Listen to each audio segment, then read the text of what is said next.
guys, it's your host Joshua Muntz here from Recovery Talks 24/7. Just first of all, just want to say thank you so much for all the listeners and the followers that are listening to my podcast at the minute. We've had some fantastic guests on my show, and today I've got an amazing guest with me called Richard Spence. He's the CEO of Carpenters Arms. And first off, I just want to say thank you, Richard, for coming onto my show, because I do know you are a very busy man, but it's really amazing to have you here to maybe have a chat with you in regards to what you do. So can you kind of give just a bit of an outline of what your role is here with Carpenters Arms? Certainly, and first of all, thank you for the introduction. It's always nice to spend time with other people in recovery, or recovery work. So my role, I'm the CEO. I work with my COO, who is Scott Wheatley, who runs the residential programs, and we look at how do we provide quality support for people who want a residential approach to rehabilitation. How we deliver this is across different programs, so detox through to therapy and move on programs. But for me, my role is essentially working with donors, funders, getting wider community support, and also looking at what the future for this sector looks like, which is quite an ever-changing landscape at the moment. Yeah, no, that's amazing.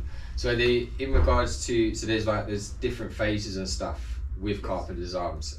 So there's like a detox phase, so there's like a phase one. So with the program that you guys have here, what's the sort of regime that you guys have here? Well, I think it's a really interesting part of how we've set ourselves up. So we used to have everything in the same building. Now we've got two phase ones, and phase ones, it's about a guy coming in who potentially is fresh off the streets, homeless, or is potentially about to be homeless. It could just come from prison or elsewhere. And we're looking at how do we get their body ready for therapy, because if your body's causing you issues, your mind's not really going to listen to everything else going on. So if you're wrestling, as if you're detoxing, you're really craving drugs or alcohol, at that point there, we can't really sit down for an intensive therapy session. So that's what phase one does, is with the help of a community doctor, we do substitute medication for any kind of addiction. So we oversee that, and really phase one can last anywhere between 2 to 12 weeks, depending on how long somebody is going to take to detox.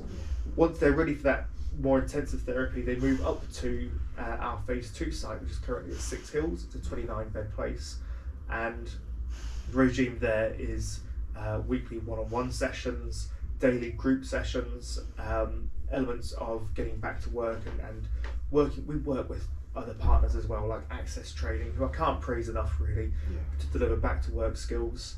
And then we start looking at how does somebody resettle after the program, so whether it's going back to their previous support network or setting up a new one elsewhere in the country.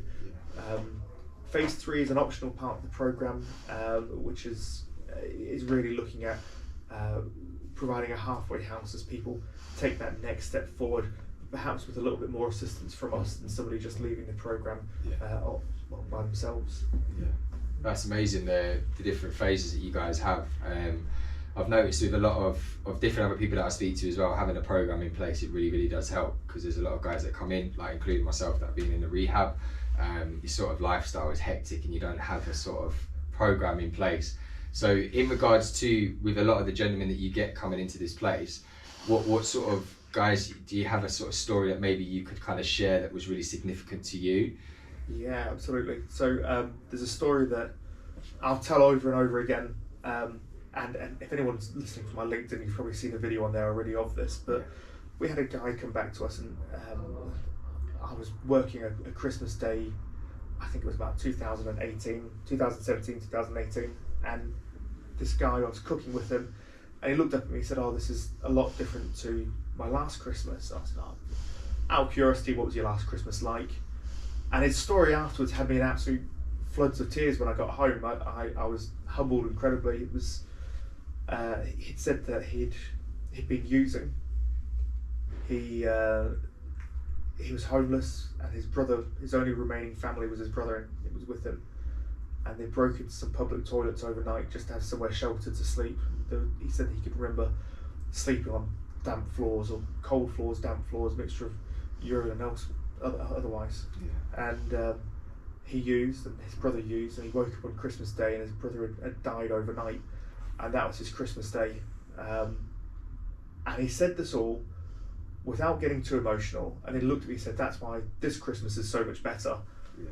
And I looked at him, it completely threw me, because I realised how much I take for granted on Christmas Day, and without it being a cliche, it's not like, oh, I took my family for granted, but being around my family, I take that for granted a lot of the time. I get used to it and comfortable with it, or just being sober on Christmas Day is something which a lot of people take for granted.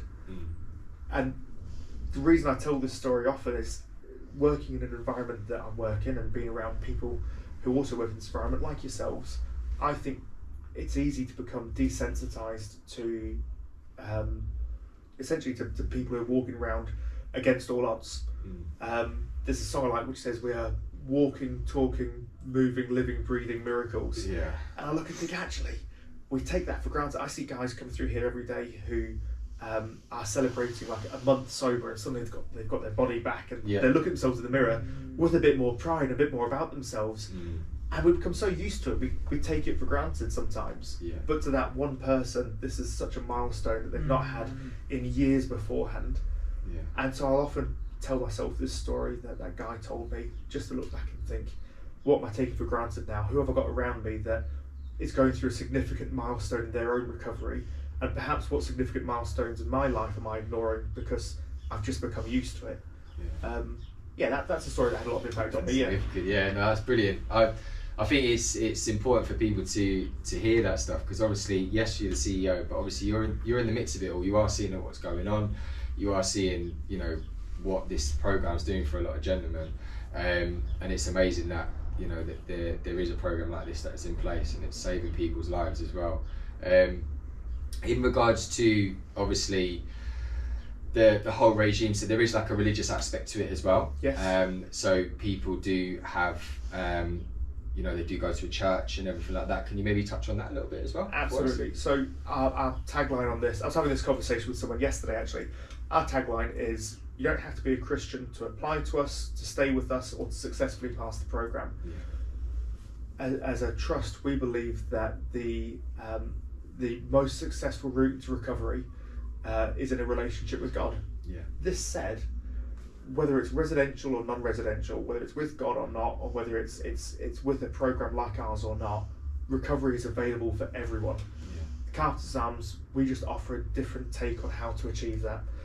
So in relationship with God, we encourage, we don't force it, but we also like to look around and see how those people who are experiencing that relationship with God have that different experience with recovery than the people who aren't.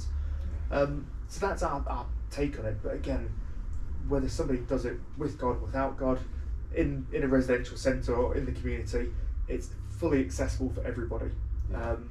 And on that note there, sorry to just keep going. That's all right. There was this one story I heard it was about a month ago. I bumped into a guy who had left us 2 years, a year and a half ago. He'd only spent 3 weeks with us. He'd got himself sober through the detox period, and he'd been completely sober ever since, having left after only 3 weeks.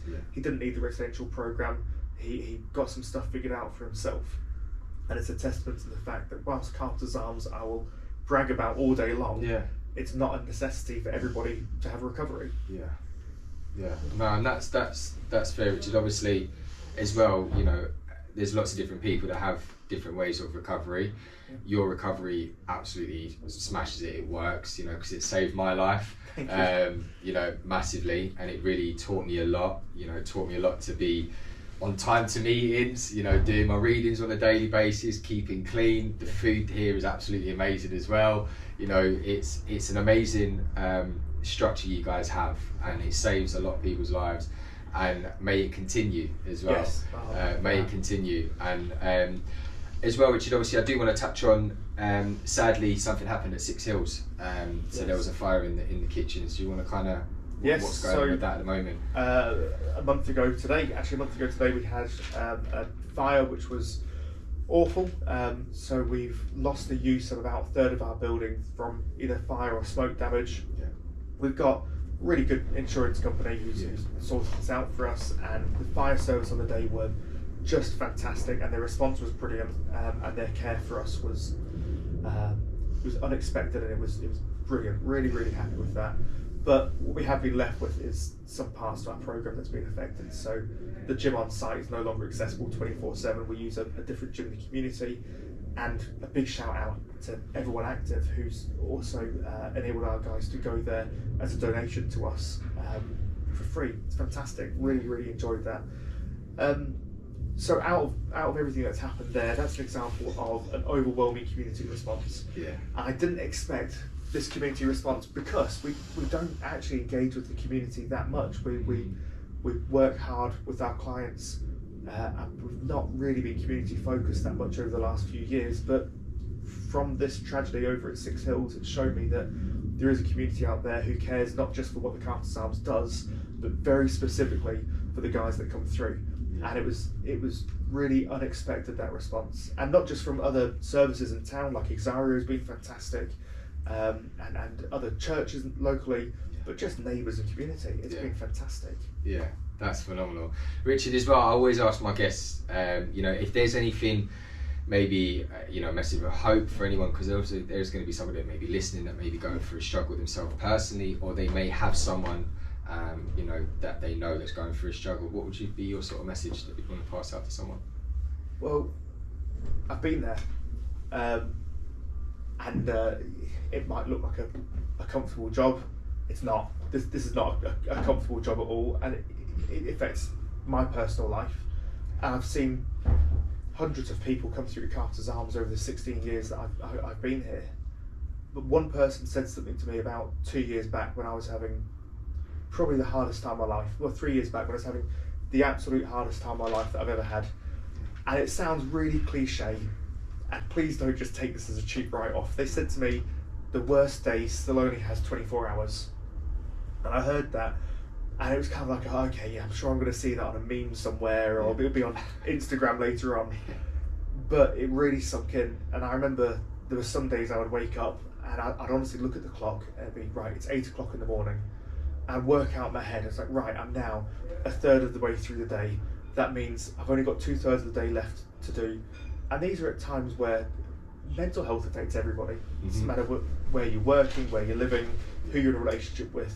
Mental health is a prevalent factor in everybody nowadays. And I certainly look and think back to that time.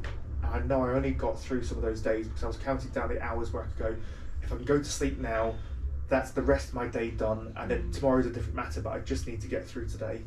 And it was a time of real desperation for me. And so that's what I'd share, is just saying the worst day only has 24 hours in it.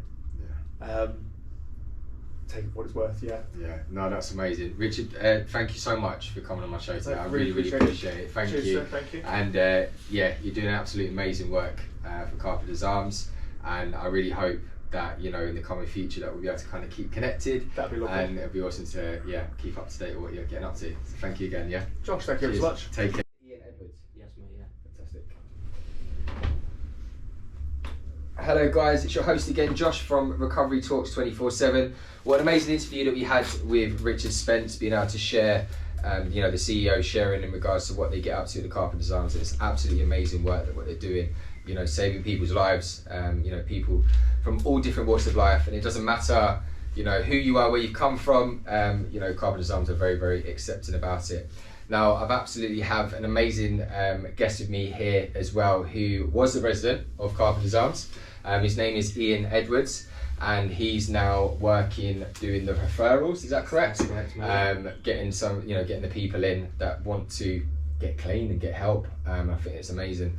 So Ian, thank you so much for coming on the show with me. I really, really appreciate it. I've been looking forward to this, getting your story and chatting further in regards to what your life's been like, man. So can you just kind of share with us a bit about you, where you was before where you are today?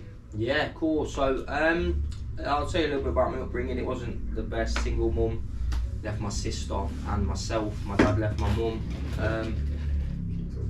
My dad left my mum. Left us kind of like, we missed out on everything growing up. And you get families that go on holidays, do all the works as a family. We missed out on everything of that. Kind of made my upbringing quite, I'd say, troubled, to be honest. I hated going to school on a Tuesday because that was when my dad left, funnily enough. Secondary school was a blur, if I'm honest. It was all alcohol. Some days I'd turn up to school drunk. Yeah. Because I was drinking before. But then weekends, I'm out every weekend. As I was a kid, drinking on the field with your friends. Telling your mum you're staying at your friends and you're doing an all-nighter. I think I was introduced to like the drugs aspect of things. I think I was about 17. What was that? I'm 33 now, so what, 16 years ago? 17, yeah, I was 17 when I was at, and it was like MCAT at the time, and you know, someone offered it me without hesitation. I just thought, yeah, why not? Yeah. It was kind of on and off then growing up, typical kind of recreational use.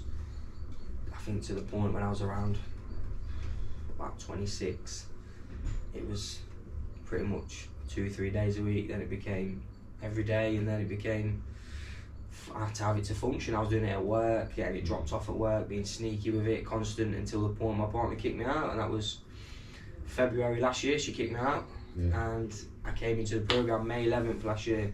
Yeah, that's amazing.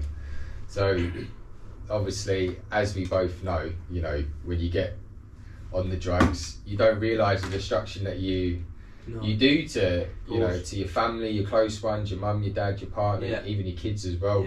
And I think as well, like, a lot of people may have a stereotype, you know, they think, well, why did he do that? You know, he had everything, you know, you had the missus, you had the support network there. So can you maybe like share with people, what was your sort of mindset at? Why is it, do you understand why you went down that route? Was it? I think because I grew up with no dad, I'm not taking anything away from my stepdad. He's a good man, great man. Yeah. You know, I've got 2 little brothers for him, and he's amazing. But I don't know if it was like I'm missing that father figure, the love from someone. Yeah. When I was around these people that were taking the drugs, I felt wanted, I felt needed, and it was something. Unfortunately, to the point it's got a hold of me, and that's what I relied on. Yeah. Yeah. It's become quite a. It's quite a common thing, isn't it, for men nowadays? There's a lot of people that I hear, you know, from their stories they may share, including myself. You know, not having a father figure is quite a big thing, isn't it? You know, having a father figure is massive. And like you said, obviously, if your stepdad's listening, thank you, stepdad, for being a great father figure to Ian. He's a great man. So you've obviously gone through all this stuff now. When was it the point through this madness, because we would class it as madness, when was it through this point where you thought, do you know what, I need to sort it out? I'm going to be honest, mate, it weren't me who thought it. My partner, as I say, kicked me out. I moved in with a friend temporarily, and that was kind of where it got worse. It was every day. I quit my job, manipulating money off my mum, my dad, my real dad, my stepdad, even my partner, just to get my own way. And it got to the point where she was telling me I would have him every 2 weeks for the weekend, and she would tell me, if you can't pass a drug test on the weekend you have him, I'm not going to let you have him. And because I knew I wasn't going to pass it, I just carried on doing it. But it weren't until she told me, if you don't go and get help, you won't see me or the kids again. And I always promised myself, again, I'll take nothing away from my dad. He's back in my life now, he's making effort. It weren't until she told me that, you won't see the kids again. And I always thought to myself, I don't want to be like my dad and abandon my kid. So I kind of thought, okay, I'll get the help. And she, funny enough, she cuts Scott Hooper, one of the guys here, she cuts his hair. So there was kind of like somewhere to reach out to anyway. So that was it for me. I came in, but even then, I'm going to be honest, I wasn't interested in being here for myself. I was here because I didn't want to abandon my son, and she told me I would lose my son, so that's the only reason I came in. Yeah, that's amazing. And there's some people that have had that said to them and they've just ignored it and they've carried on. So it's amazing that you've had to buck your ideas up and go, do you know what, I need to sort it out, and that's amazing. You know, I really honour you for that. That's phenomenal. And there should be, hopefully, you know, there's somebody probably listening out there that is probably going through something like that. Oh, 100%. That 100%. has got a family, you know, that has got kids, and they may not think they're doing anything wrong. But your story will be able to encourage others where maybe it's the right time to get the right help, you know. Now, the amazing thing is, you're in Carpenters Arms now. You've got a program set up in your life. How did you find it settling in from the first time you came? Like I said at the beginning, I was very judgmental because for me it was the cocaine and the crack cocaine side of things. I was with people that were taking heroin and stuff, so I kind of was a bit judgmental at first, telling myself I don't need to be here or around these people. But as you get to know them, we're all just the same. We're broken men. These are just men further along in their addiction. And I sit here now and I can tell myself I would probably have been at that point if I'd have continued to do my using, because there's only so much you can take of a specific drug before effectively it doesn't do what it's supposed to do and you want something more. So I probably would have got to that point, and you know, under no influences, these guys are some of the nicest people I've ever met. We're just all the same, broken, and they're just a bit further along. That's amazing. And that what you hit on there, you know, it's so easy to be judgmental, isn't it? So easy to be judgmental. And sadly, you know, that's how the world is sometimes, until we have people like yourself, people like myself and other people that may be listening, that, you know, we are good people. We've got massive arts. You know, you've got a massive art. I'm sure you've got a lot of skills as well. And sadly, drugs has taken over, and it's just dampened all that out. And it's just it changes you, doesn't it? Drugs changes you into someone that's not you. You know, before anyone takes a drug, you know, they're probably really good people, and as soon as they take it, they're just completely different. The image of them has changed. You know, they're not who they are. And I'm sure you had a lot of people that did say to you, Ian, this isn't you. Did your, you know... 100%. So I struggle with, I've got ADHD, so I'm full of beans all the time. I'm honestly 100 miles an hour at a time. So, but when I took it, I would just sit back, quiet, go into myself. And my partner knew it all along, but she never mentioned to me that she knew I was on it. Sometimes I sit back and think, maybe I wish she did. But then at the same time, if she didn't, I probably wouldn't have been in the position I'm in now, so I'm kind of grateful she didn't. And I think the important thing is when you get clean as well, from anything, you've got to do it for you, haven't you? So as I came in here, as I said, because I thought my son was going to get took away, I'm going to be honest, I think I was around 5 or 6 days in. No, it weren't, I was 2 weeks in. And I just thought, I've had enough, I ain't doing this anymore. I packed my stuff and I came down, and 2 of the lads that were in the programme at the time literally just said, it was a Saturday, they said, just sleep it off tonight, see how you're feeling tomorrow, sleep it off. I was like, okay, no problem, I'll give it another go. And I'd gone upstairs and my jackets had fell off the hanger, which they had no right to fall, to be honest. I thought, my window's not open, the door's not shut. So I picked my jackets up, and as I picked them up, I come across 2 of my son's bibs, which kind of hit me. I thought, this is going to send me out the door, it's going to keep me here. And I think from that moment something hit me, and it was a bit like, you know what, you're not here for your son, you need to do this. And I think from that moment I realised, no, I want the help, I want to be a dad, I want to, you know, I want my son to be proud of his dad. So I think that was the key pivotal moment for me, that when that happened, it kind of made me put 100% into the whole programme then. And I think that you class it as like a spiritual awakening. 100%, because I remember talking to my partner when I got into phase 2, and she never put them in my pocket. I don't remember putting them in my pocket. It was just a little reminder, a gentle reminder to be like, that's the reward, that's the goal, remember. So I thought, okay, now stop looking for excuses. It's time to not, you know, I kept telling myself, you don't want to abandon your son, now's the time, don't abandon him. So I 100% say spiritual awakening. Definitely, and I do believe in them, you know, 100% do believe in them. A lot of people, you know, do have spiritual awakenings. If somebody doesn't want to class it as that, they call it as a penny drop, a little moment when they go, oh, actually, you know. So that's great how you put it like that. So you've now gone through, you know, you've come into the program, you're doing this program that's in place, you're starting to learn about yourself, I'm sure. 100%. How did you find that? Was it a struggle sometimes? Was it do you know what it was? Phase 2 at times was a struggle, just because there's certain things I wasn't comfortable sharing that I grew up with. So to learn to deal with them in the correct manner was fantastic. To learn to deal with them and be open about it was brilliant. So I learned so much about myself in the whole of phase 2. That's amazing. And to get on to, you know, where you are right now, you're sitting here, so you've got an amazing role. So you're doing the referrals, so you are being part of an amazing movement of getting people help, to getting the help through exactly what you had as well. How is that going? Is it going well? Do you know, I used to be so money orientated. It used to all be about money. I could never get up for work, I'll be honest. Getting up early was something that never interested me. I used to moan going to work, look for excuses not to go to work. I sit in a position now, money does not bother me anymore. I'm more interested in bringing people into this, to save their life. There's nothing more than joy. It brings me so much joy knowing that I can help someone. If I can even if it's one person, just from this alone, this podcast, if I can reach one person and know that my story can implement some sort of fight and change in them, I'll be a happy man. That's amazing. Yeah. That's amazing. And Ian, the most important thing I think is let everyone know, how clean are you? I'm coming up to my 1 year on 11th of May.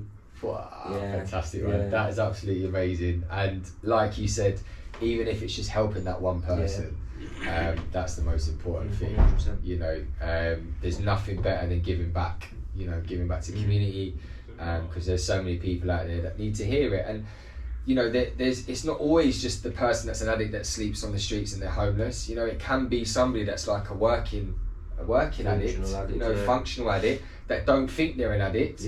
And they may listen to this and go, do you know what, I really relate to that. Like you said as well, they may not be on the harder drugs, they only may be on a certain particular drug and they don't think they're that bad. But it's amazing that you put a perspective on, where you was in your life and where it led you. And guys, I remember I met this gentleman on LinkedIn, and it was amazing. We connected on there, and this gentleman keeps putting on stories and encouragement words for for others to see, which is phenomenal. And I remember you put a photo of yourself, what you looked like before, with your child laying on your chest. And man, you looked so ill. It's crazy though, because I look back now and see how ill I looked, but at the time I didn't see it. You don't see it, do you? You don't see it. I think I was 9 stone when at that time. Yeah, it's mad. It is crazy, isn't it? You look at yourself in the mirror and you're like, I'm alright. I'm alright. Crazy. Yeah, absolutely. I look perfectly fine. But Ian, do you know what? Thank you so much for coming onto my show, giving me up your time to have a chat with me. It'll be awesome to catch up with you again. Hopefully have your lovely partner on as well, and have a catch up with her and kind of get her perspective as well, because there is partners out there that may not have a clue how to deal with their partner that's going through addiction, and I really truly believe that your other half will be able to give a better insight into sort of guidance for others out there. She'll be more than happy to, mate. 100%. Fantastic. More than happy to. Ian, thank you again, and guys, thank you for all those that are listening, and just tune in for next week for another amazing guest I'm going to be coming over on.